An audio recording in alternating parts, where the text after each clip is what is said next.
Hello and welcome to our Revit Architecture 2011 Introduction to Four-Story Building promo video.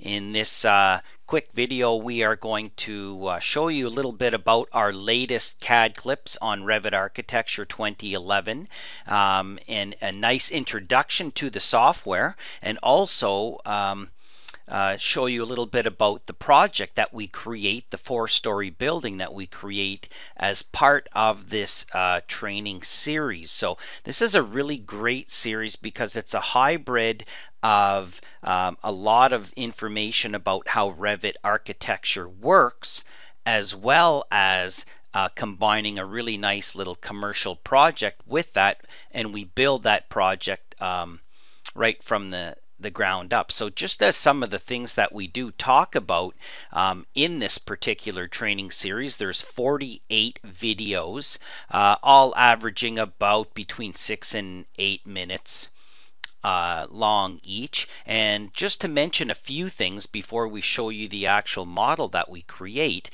some of the things that we cover very critical: the interface, the ribbon, and the quick access toolbar, and all the panels and all that stuff. And we talk about the project browser, the properties palette, and our visibility toolbar, and all that good stuff.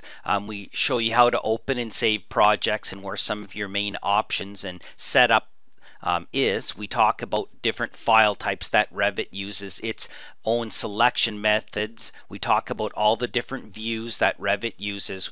We talk about and teach you about scale and scale factor and annotations and how they relate. We go extensively into levels and how levels work and how they are tied to the different objects, or rather the objects are tied to the levels, as well as grids, which is our other important data. And we talk and teach you all about crop regions, really an underestimated topic when most people are trying to teach this. We talk about the cut plane and plan regions, title blocks and sheets, and dragging views.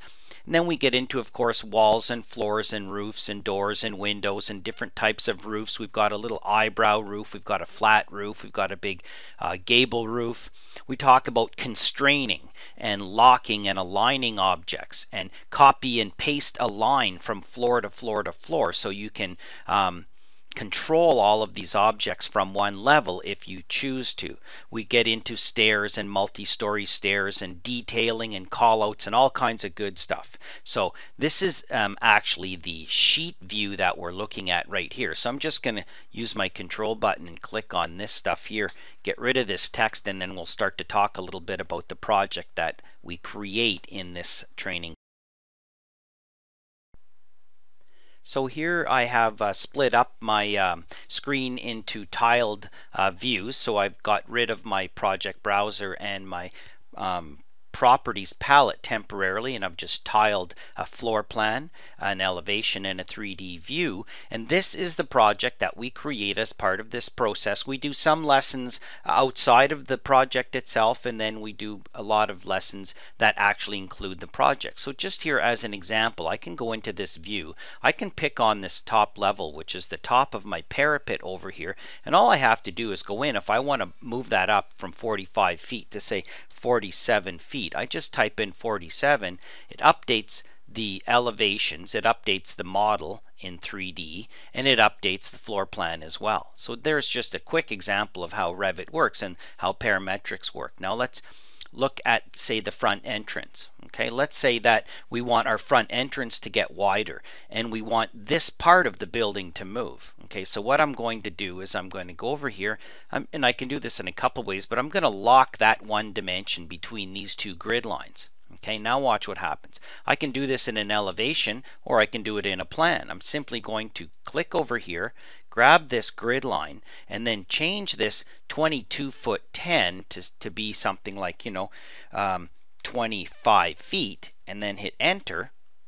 And what'll happen is my building will get wider in my elevation, my building gets wider here, all my windows all get spaced properly over here, and then the building updates. So with one click I can change the spacing of all of these windows, the length of this. Notice that the front entrance stays centered, etc., and this back wall moved with it.